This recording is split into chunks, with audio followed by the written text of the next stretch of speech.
Halo teman-teman, salam sehat selalu untuk kita semua. Salam sejahtera, kembali dengan saya, Bung Ropan. Ada kabar yang baik tentunya. Ini kabar gembira menjelang kita akan menghadapi pertandingan penting.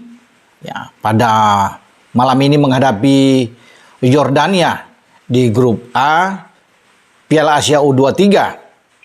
Dan kita dituntut harus bisa lolos ke babak selanjutnya, babak 8 besar atau perempat final. Maka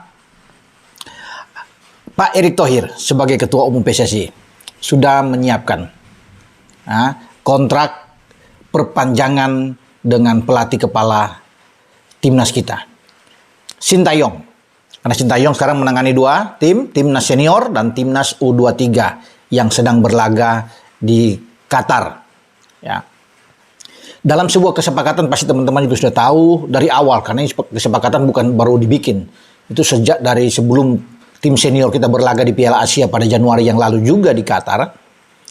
Dan ada pembicaraan khusus untuk kontrak STY ke depan. STY sudah mengiyakan ya bahwa dia akan diperpanjang sampai 2027. Dengan catatan ada dua. Ya. Membawa tim nasional Indonesia senior ke babak 16 besar. Dan itu sudah terpenuhi, sudah terwujud. Dan yang kedua adalah kesepakatan secara profesional antara Ketua Umum PSSI dan juga dengan pelatih kepala tim nasional kita, STY, membawa tim U23 kita lolos ke babak 8 besar atau perempat final. Itu sudah komitmen. Ya, makanya Pak Erick kemarin berbicara di depan para wartawan, ya media, bahwa jangan dipolemikan ini, ya, karena banyak juga yang mengatakan sebenarnya sudah harus diperpanjang. Oke, ya itu sudah dipersiapkan, memang akan ke sana, tapi harus melewati dulu mekanismenya sudah dibicarakan, ya kan? Karena ini pembicaraan yang profesional. Sekali lagi bagi Pak Erick, Pak Erick mengatakan STY profesional, dirinya juga profesional. Jadi kita harus ikut dengan apa yang sudah disepakati, ya. Kalau STY membawa tim ini menang melawan Yordania, maka otomatis ya, kontrak sudah disiapin dan STY diperpanjang. Ya, tidak ada lagi bicara panjang lebar di sini. Itu sudah berarti STY mewujudkan dua komitmen yang sudah terjadi mungkin sejak di Desember tahun lalu. Karena sebelum Piala Asia berlangsung untuk tim senior. Ya. Berarti 3 musim ke depan sampai 2027. Itu yang banyak diinginkan orang. Nah, melihat kinerja STY sejauh ini, saya pikir oke, wajar, pantas bahwa PSSI memikirkan untuk perpanjangan kontrak dan Pak Erick sudah menyiapkan itu. Nah, pertanyaannya sekarang, yang terburuk seandainya kita gagal ya, melawan Yordania, kemudian pasti tidak lolos, karena kalau kita tidak menang, tidak lolos. Kita sebenarnya imbang aja udah mantap, sudah bisa lolos. Tapi kalau kalah, ini bicara yang terburuk, ya. Apakah STY diperpanjang juga? Karena gagal dinilai sini. Saya pikir ini akan dipertimbangkan dan tidak bisa untuk tidak diperpanjang. STY harus diperpanjang. Dan itu sudah dipikirkan secara matang. Ya. Kalau memilih mencari pelatih lagi yang lain, apakah ada yang lebih baik dari STY untuk saat ini? Tentunya banyak, kalau ada orang yang luar banyak masih bisa, si A, si B, si C. Tetapi itu kan akan memulai lagi dari nol. Ketika dia datang, tentunya dengan selera dia, dengan keinginan sang pelatih, tentunya formulanya tentunya berbeda, tidak akan sama dengan STY. Keinginan dia untuk mencari pemain, polanya pasti akan berubah. Dan kita juga tidak menjamin apakah pelatih baru itu yang akan menggantikan STY ini bisa ya seperti yang sudah dicapai saat ini.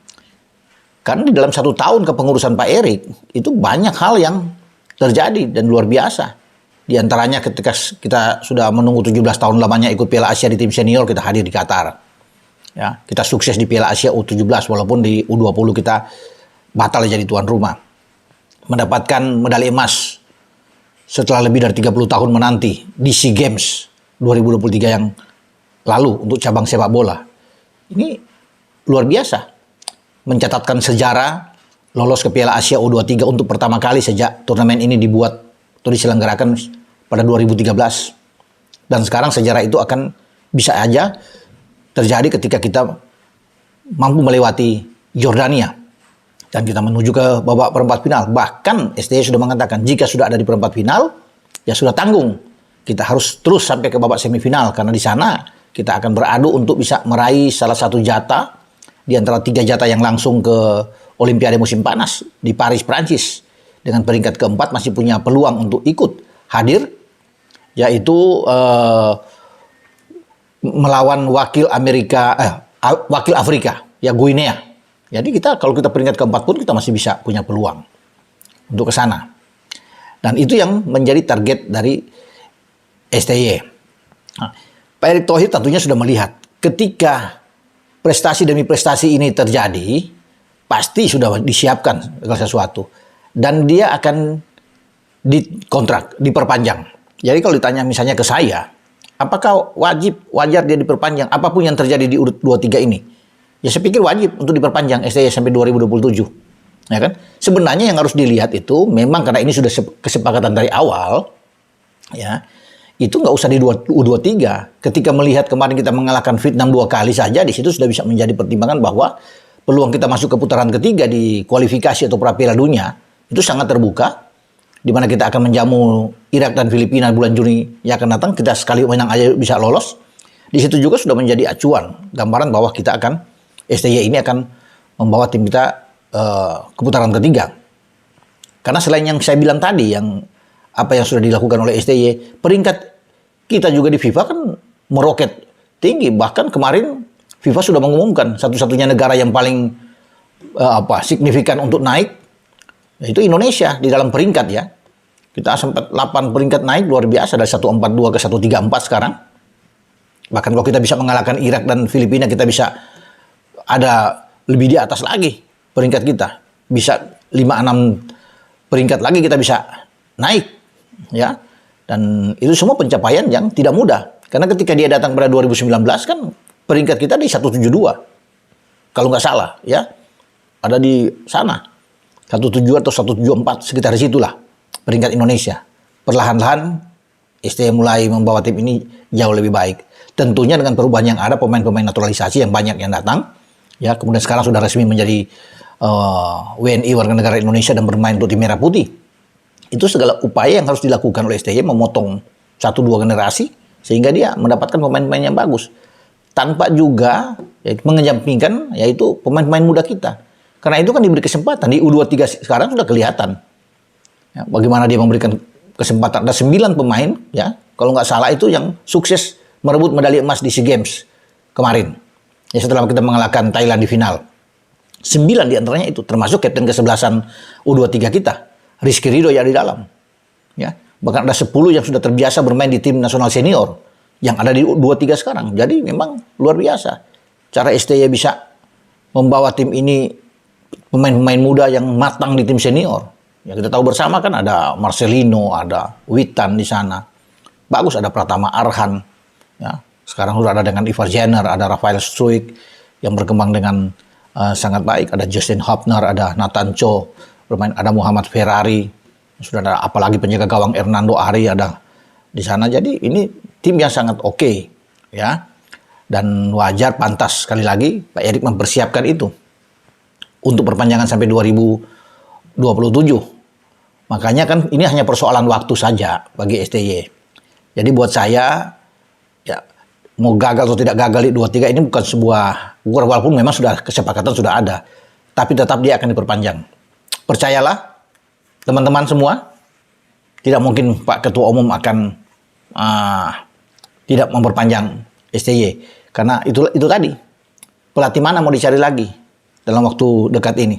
Karena STY masih akan membesut tim senior kita untuk melawan Irak dan Filipina itu.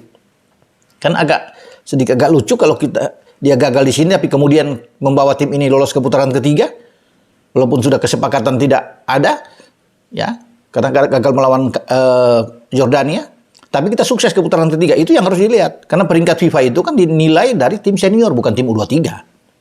Semua peringkat itu FIFA itu landasan kuatnya adalah di tim senior. Ya, di FIFA Matchday, di pertandingan-pertandingan resmi seperti yang kita ikuti di kualifikasi pra-Piala Dunia ini. Itu. Jadi bayangkan saja kalau kita sesuai kesepakatan ya, kita misalnya gagal lawan Jordania, tapi STY itu sukses di tim senior, bukan saja bawa ke putaran ketiga, tapi kemudian terus melenggang bisa lolos ke Amerika. Coba. Bagaimana? Ya. Itu kan prestasi luar biasa. Pertama kali dalam sejarah kita. Di era modern ini kita bisa hadir dengan tim nasional ke Piala Dunia. Itu yang membuat pemain-pemain seperti Calvin Verdong ingin datang. Ya, banyak lagi. Ya, saya dengar ke depan nanti ada Kevin Dix juga, mungkin lihat Emil Audero, banyak. Kita sudah punya Martin Paes. Jadi banyak pemain-pemain yang nantinya memilih Indonesia. Ketika kita ada di putaran ketiga nantinya, jadi tunggu aja, lihat aja. Ada 3-4 pemain lagi akan datang untuk bisa memenuhi ini. Luar biasa memang tim ini. Ya, sangat kuat di semua lini. Jadi saya pikir walaupun ini terlalu pagi saya katakan, saya sudah bisa mengatakan selamat buat STY. Karena Pak Ketua Umum, Pak Erik sudah menyiapkan segala sesuatu yang terindah. Akhirnya segala sesuatu itu indah pada waktunya. Ya, dan kita berdoa bersama. Melawan Jordania, kita mendapatkan hasil positif di Stadion Abdullah bin Khalifa pada jam 22.30 waktu Indonesia bagian Barat. Dan kita bisa melenggang masuk ke putaran selanjutnya di babak 8 besar atau perempat final. Dengan saya Bung Ropan berbicara soal kontrak perpanjangan STY yang sampai 2027. Ciao.